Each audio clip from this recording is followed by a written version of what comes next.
What's up, everyone out there? It's your boy Ceddy, Ceddy Knows Tech, and today we're going to kind of look at the PlayStation 5 and the Xbox Series X. And now that both these next-gen consoles have been out for a minute, I'm going to take a look at them, tell you some things I liked from both of them, some of the things I didn't like from both of them, and which one I end up preferring overall. But before we get into any of that, you know what time it is? Cue my intro.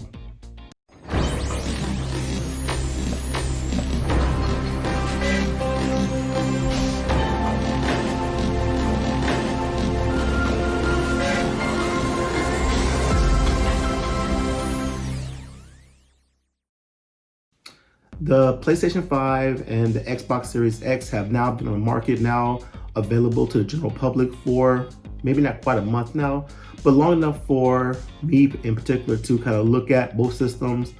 I got a chance to play them both, to some great extent, kind of get my thoughts together about them, which things I liked about them, what things I don't like about them. So let's go ahead and start talking about, and let's go ahead and get started with the PlayStation first.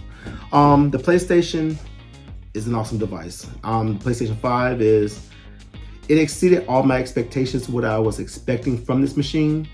I love the power behind this machine, everything that the gaming, the way things look, and things of that nature, where it just blew my mind with some of the graphics and some of the power and some of the things that I've seen coming off this machine. In particular, one of my favorite things about this device is actually the controller itself. This controller is awesome. I've played with a lot of controllers, over the years since being a gamer, going way back to the NES to now. And I have to say, and I know this is subjective, but the PlayStation 5 controller is probably one of my favorite controllers of all time that I've had a chance to use. It feels very natural in the hand. It feels everything just very intuitive on, just the way that you kind of get into the controller, and it feels like you've been doing this for a minute. It doesn't feel foreign at all. It doesn't feel bulky in the hand. Everything just really is well refined, and I give kudos to Sony for this. This is awesome, the way that you set this up. With the built-in microphones and things of that nature. It does feel like they took some time to redefine this controller, and it really shows. It shows a lot, and bar none, this is probably one of my biggest features that I liked about the new PlayStation 5 was indeed just the simple controller. It works well in the hand, and it just feels very comfortable. And it feels very, at the same time, you can tell that things have been updated, but it feels very familiar still. And maybe that's just, the years that I put into PlayStation in general. A lot of things are the same, like the buttons, the button layouts and things of that nature, but it A+ on, the design. Another thing I like about the PlayStation, I actually like the design of it overall. I like the colors. I'm not, a lot of people was talking about they didn't like the color. They wish it was multicolors and so forth. I didn't really have a problem with that. I know there's some fans in there and stuff. I heard some people complain about the fans. Maybe I was more focused playing with the game than listen to fans. I just didn't get that fan noise, I guess. I know it's blowing because look at it, it's huge, and there's a lot of things going on. But it wasn't just, I guess, obnoxious enough to the point where I guess it bothered me, I guess you could say. So I like the design. I like the way that it just kind of looks overall. But that design is one of the things I don't like about it. This thing is huge. And, and I know the packaging and maybe, seeing it on TV and things doesn't really define how big this thing is.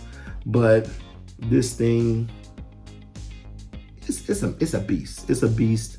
It's not one of those devices that you can easily carry with you if you're going maybe to your friend's house, or if you're going on vacation. Like when I went on a little vacation over Thanksgiving, and I wanted to take it with me, but there's no way I was gonna be able to carry this to the airport and all that stuff comfortably, and to the point where, it's not noticed, because it is really big, and it's heavy. It's, I'm not talking about heavy as in, weightlifting heavy, but I'm talking about heavy in the sense of trying to carry it around in the airport, or, trying to do any road travel with it, and plus right now where there's none to be found if something was to happen, what you're gonna do. So that's just one of the things that I didn't like about it. That I didn't like. I just like the size of it. It's very bulky. It's very big, and it is cumbersome to kind of handle. But the good part is that usually, for the most part, people aren't just carrying these things around as, you know, like a mobile device or something like that. Once you get it set up in this, set up wherever you're going to set it up at, that's usually where it's going to be at. But if you had asked me what some of the things I don't like about it, is that, you know, it was big though. I do like the way they set this up. As you can see, this is kind of how I have it in my home.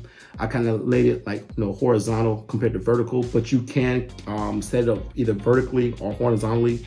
I set it up horizontally because I have right next to it my Xbox Series X, which is in a vertical position. It comes with a stand. And let me see if I can kind of do this without tearing everything up in places like that.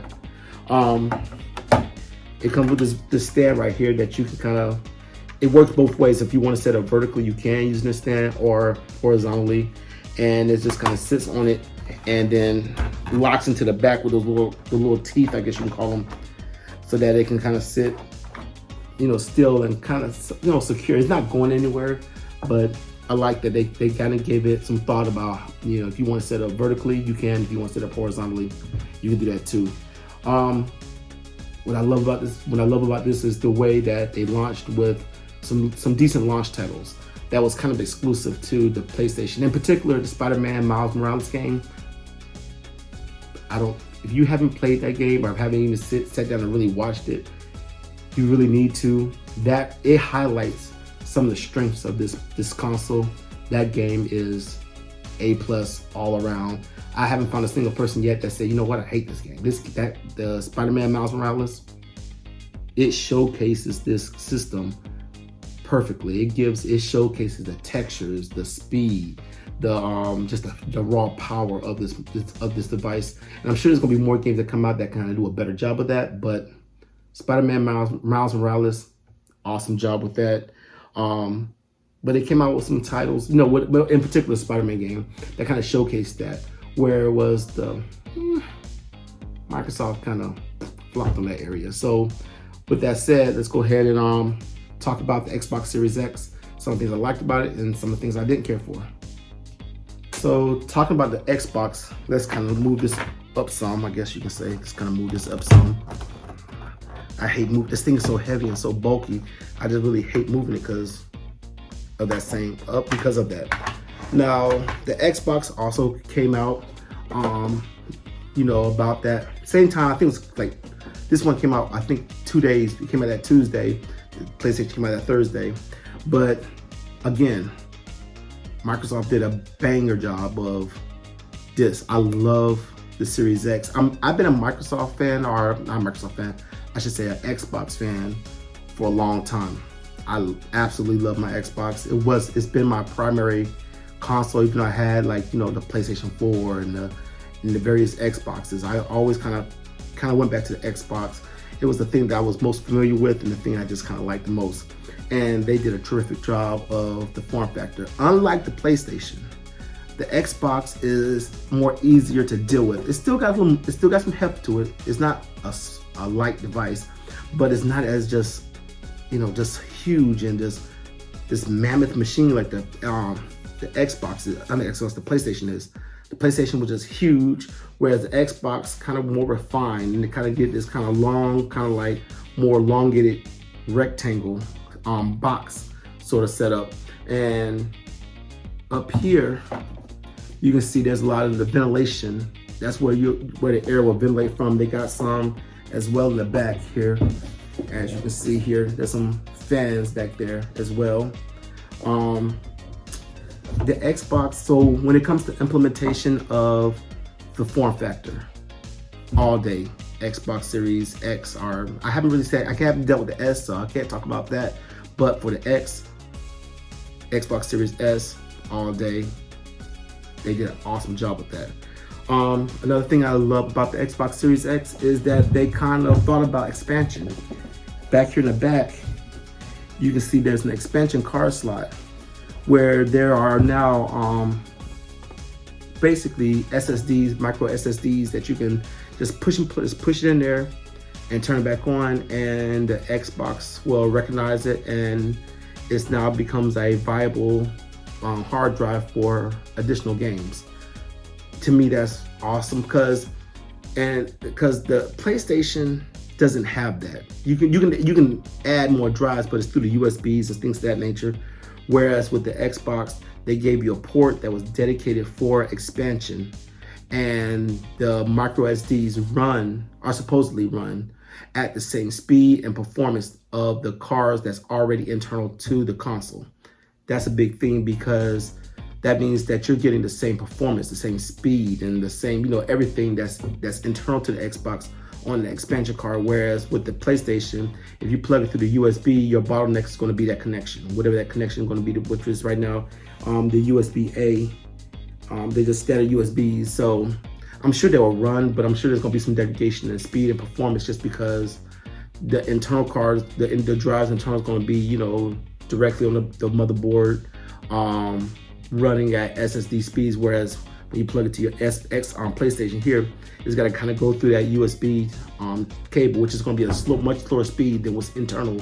So I haven't expanded my storage yet, so I can't tell you how bad of a degradation that's going to be. I'm sure it's been tested, and it probably won't be enough for people to not use it, but Microsoft thought about that, and they did a good job with that, kind of,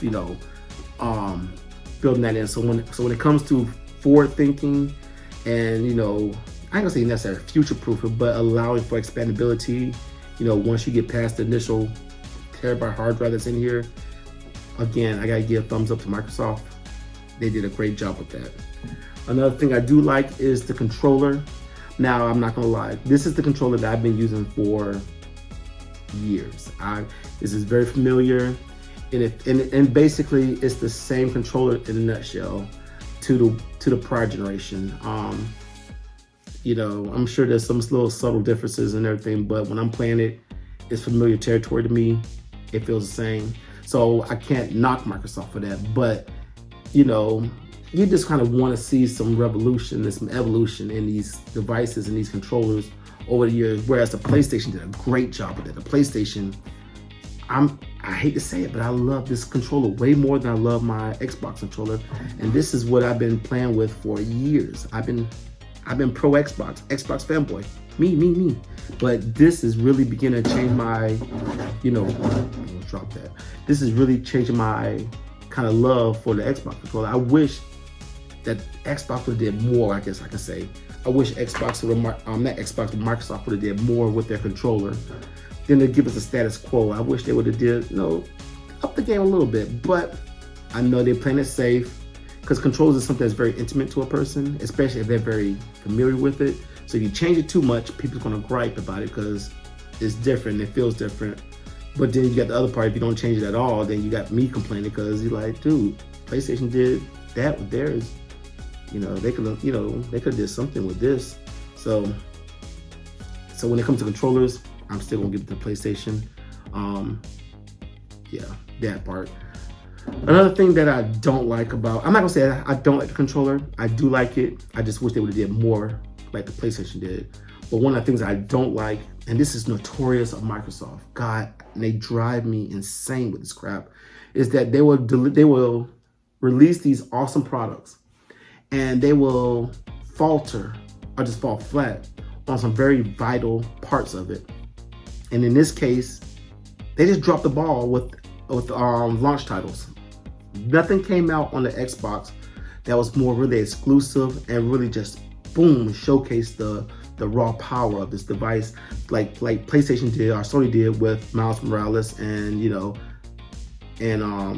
the PlayStation 5. They did an enhanced version of the Miles Morales game. They had it for the PlayStation 4, but they said we're gonna do a little extra with the PlayStation 5 version, just to give people that extra, that extra mwah about it, to get them going crazy for the system. And thus is probably the reason why so many more people are looking for the PlayStation compared to the Xbox, even though both of them are sold out. So that's a moot point, but still.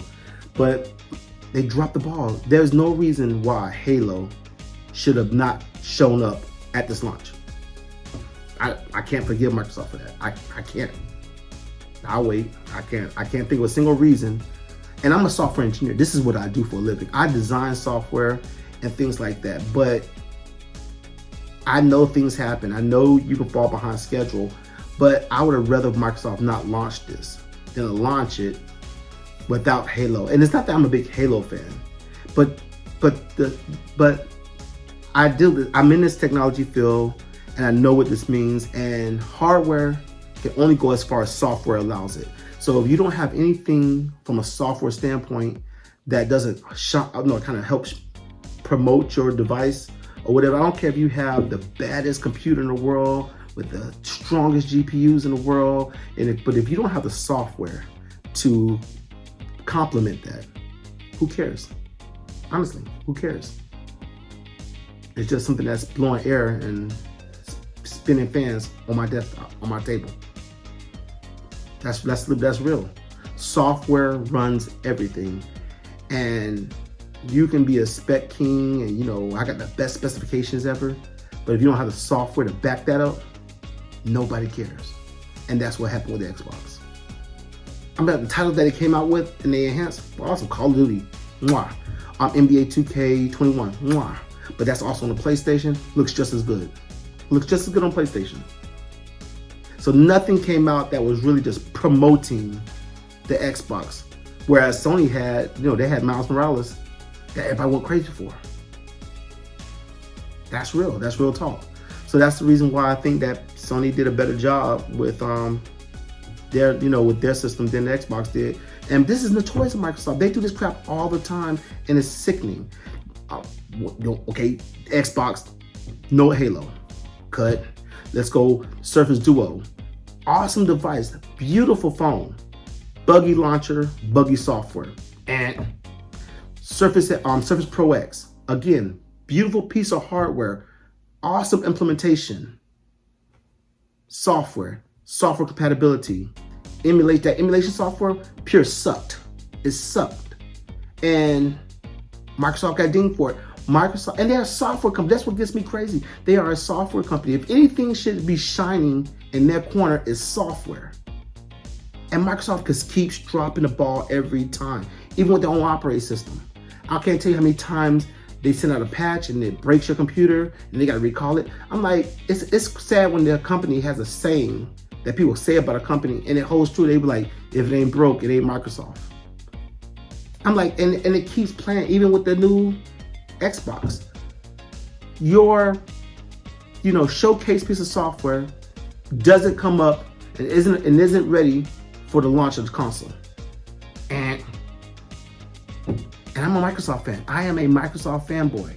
I am an Xbox fanboy. I love my Xbox. But that is unforgivable. That is unforgivable, Microsoft.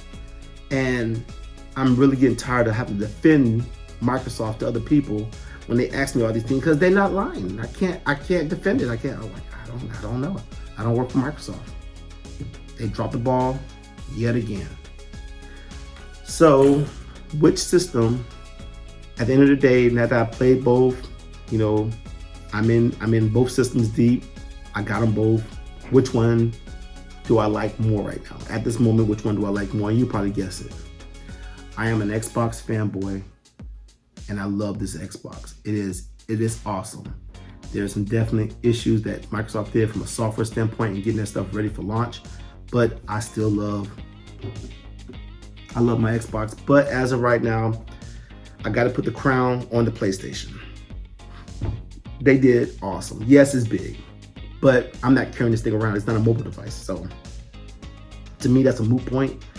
Yes, it's big, but we're not like we're carrying around this thing like a mobile phone or something. So, but Sony did an awesome job with the exception of the launch. They screwed that launch up, but that's both of these companies did this. So, that's another conversation at another time.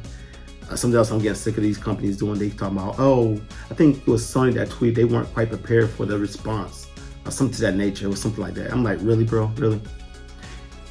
This is your 5th iteration of the PlayStation. Each one has been met with strong demand, and you still using that same excuse? Really? You didn't think that people are gonna buy at the holiday season? Really? But that point aside, because that's a ding on both of them. The PlayStation 5 has got my steady of approval. Yeah, unless you're just a big fanboy of the Xbox and you just want the Xbox. If you're saying, hey, Ceddy, which one is better? I'm gonna have to go with the PlayStation. And the reason why is because they honestly, it was the launch titles. The launch title, even though most games are on both of them, Sony did work a little harder to make sure that the Miles Morales game was ready to go. And that game is awesome. It also comes with another game that's Astro, something like that. That's also, my son plays it. I don't really play. I watch him plan to play it, but that was awesome. Sony did the extra little things that made a big difference, like the microphone that's embedded in the controller itself. The little things like that just kind of set Sony apart from the Xbox.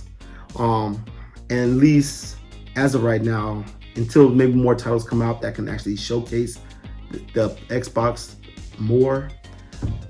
I find myself playing the PlayStation a lot more, and this particular is this because I'm playing Spider-Man Miles Morales. Me and my son is playing that. We're absolutely loving it. But both systems are awesome. If you can get your hands on either one of them, you should. I know it's a horrible time right now to try to find this. It's Christmas time. Everybody's trying to find these systems, and you can't. To be honest with everybody, it doesn't look like there's going to be any major shipments or supply shipments until sometime in 2021. And I don't even think it's going to be the beginning of 2021, maybe somewhere mid 2021.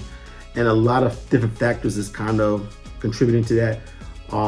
By far, Mr. COVID over here, COVID is really throwing a wrench in a lot of things because, and I get it. The company, workers should be working in conditions that they're exposed to this stuff. So if you're working in factories and stuff like that, where you're trying to, build these things out and configure them and work with them, and there's a lot of people maybe working in close proximity to you, I can understand that nobody wants that. I don't wish that on anybody. So, I get that essential workers have to do it because they're essential, and I pray for them daily, and God bless those people. But I don't consider the PlayStation an essential worker, or a person who's building PlayStations to be an essential worker, and they should be doing whatever they can do to keep themselves and their families safe. So, I am not. That's just not me. My wants, not my needs, my wants. And a PlayStation is a want. An Xbox is a want. My wants does not supersede somebody else's safety and well-being. So, I know that's easy. They say, oh, that's easy for you to say. You have them both. But even if I didn't have them both, there's a lot of things that right now, I'm still looking for higher ends of the different Apple devices, and I can't find. I got what I want on one of them, but not the other. But you know what? I'll just have to wait until until Apple can produce them overseas, more, so that they're in ready supply. Then, because my wants does not supersede somebody else's health and their well-being and their ability to keep their family safe and so forth. So we really got to be conscious of that when it comes to, thinking about other people and things that we want and getting upset with that. I've seen people actually upset and want to fight, and like GameStop people because they didn't have them in stock. These people are just working. They're not building this PlayStation. They're just salesmen to sell it to you. So why are you getting upset with them? So, it's the holiday season. Let's be a little bit more sympathetic and be, and have empathy for people and sympathy for people in their various positions right now, because it's a hard season to go through right now. You got COVID, you got the holiday season. 2020 was just the devil's year of just wreaking havoc on everything. Let's go ahead and let's love each other and so forth when it comes to that. So, but the question is, which one do I prefer? As of right now, the PlayStation, it gets my stamp of approval. It's done more things right than wrong. You'll love it. You'll love either system if you can get it, but I'm gonna have to give my nod to the PlayStation. Good job, Sony. Let's get this logistics thing and this shipping thing under control. So, but Sony did an awesome job with this. So you can get one. You definitely get one. Just for full disclosure, I have the Blu-ray version, the disc version. There's an all digital version. That's $3.99. There's the disc version. That's $4.99. I got the disc version. I wanted the digital version, but they were sold out by the time I got my turn to pick up one. So I want the disc version, but I guess it's supposed to have a higher resale value. I doubt that, because once these things are readily on the market, there's no resale value really. Everything goes down. So, but that part. So Sony did a great job with the console. Yes, it's big, but it's powerful. Yes, spec wise, the Xbox kind of edges that out, but implementation wise, Sony did a better job to me, at least at this point, with it. The controller is better to me, and I know all this is subjective, but this is my review of it. So I give a nod to both of them. They did an awesome job, but Sony edged it out. Good job, Sony. So with that said, that is my kind of overview of the Xbox and the PlayStation. They both did, like I said, they both did an awesome job. But we're gonna give the nod right now to the PlayStation 5. Awesome job. So with that said, thank you for watching this video. If you enjoyed it or if you liked it, give it a thumbs up. Hit that subscribe button and the bell icon so that you will know when I push more content to the channel. And until the next one, as always, stay geeky, stay techie. Ceddy out.